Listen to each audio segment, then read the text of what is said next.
भारत के बाद अब चीन का जापान के साथ भी तनाव बहुत बढ़ गया है। भारतीय सीमा की स्थिति को देखते हुए ऐसा लगता है कि कभी भी भारत और चीन के बीच युद्ध शुरू हो सकता है। चीन हिमालय के बॉर्डर पर ही तनाव पैदा नहीं कर रहा है, बल्कि साउथ चाइना सी या जापान के सेकाकू लैंड पर भी जापान के साथ तनाव में उलझा हुआ है। दोस्तों, आपको पता होगा कि अभी कुछ दिन पहले जापान ने अपने कानूनों में सुधार करते हुए सेनकाकू आइलैंड का नाम भी चेंज किया और उसे पूरा जापान का हिस्सा बनाया, कुछ आर्टिकल चेंज करने के बाद अपने कानून में।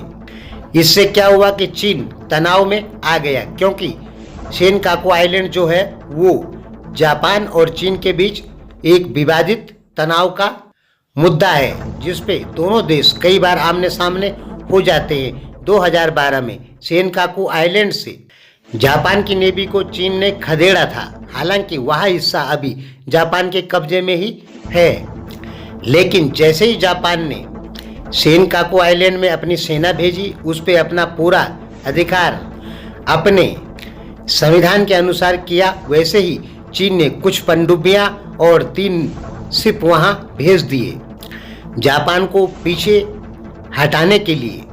लेकिन जापान पहले से ही वहां तैयार बैठा था और जापान ने चीन को कहा कि वो अपने शिप वापस ले जाए।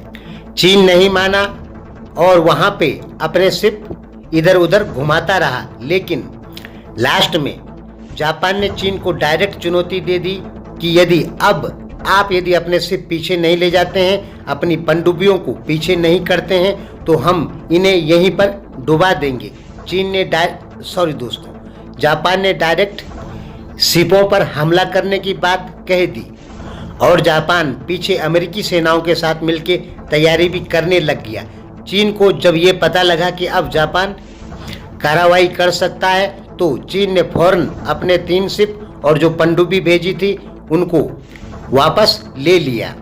साउथ चाइना सी में जापान जो है, कभी वो वियतनाम, माफ करें दोस्तों, साउथ चाइना सी में चीन जो है कभी वियतनाम की बोट डुबोता है, कभी फिलीपींस का, या साउथ चाइना सी के अगल बगल जो देश हैं, फिलीपींस, ब्रूनिया, वियतनाम आदि, उनकी नावों को मछली पकड़ने नहीं देता है। फिलीपींस ने तो यहाँ तक कह दिया कि मेरे 50,000 लोग समुद्र में मछली न पकड़ने के कारण बेरोजगार हो गए हैं और रोज मुझे लाखों रुपए का घाटा हो रहा है। और फिलीपींस ने चीन पर आरोप लगाया कि चीन इस हिस्से में पूरी दादागिरी कर रहा है और छोटे देशों का सारा हक मार रहा है। फिलीपींस का ये आरोप था चीन के ऊपर। लेकिन अभी जापान भी एक छोटा ही देश है, लेकिन जापान ने जैसे ही चीन के शिपों को पीछे किया, उसकी पनडुब्बी को पीछे धकेला, तो अंतर्राष्ट्रीय जगत में एक बार फिर चीन की बहुत बड़ी बेइज्जती हो गई है। इधर चीन लद्दाख में अपने सैनिकों को भारत के हाथों से मरवा के साफ मना कर देता है कि हमारे सैनिक नहीं मरे या हमारे बहुत ही 2-4 सैनिक मरे, जबकि पूरी दुनिया कहती है कि चीन के बहुत सारे सैनिक, भारत से ज़्यादा सैनिक मरे हैं। लेकिन चीन यहाँ पे साफ मुकर जाता है। उसी प्रकार चीन ने जापान के हाथों भी अपनी बेइज्जती करवा दी। इधर चीन बयान देता है, रूस के लिए कहता है, ग्लोबल टाइम्स के अनुसार ग्लोबल टाइम्स लिखता है और रूस को चेताता है कि भारत को वह हथियार ना बेचे। और ग्लोबल टाइम्स में लिखता है कि मॉस्को में या रूस में जो विक्ट्री परेड चल रही है, उस परेड के दौरान चीन के विदेश मंत्री और राजनाथ सिंह की मुलाकात होगी, जबकि इस प्रकार की कोई भी बात नहीं है।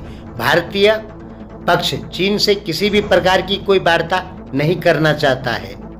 चीन ही बार बार शांति वार्ता करने के लिए कहता रहता है, लेकिन भारत चीन से वार्ताएं नहीं करना चाहता है, क्योंकि चीन से वार्ताएं करके कोई फायदा नहीं है।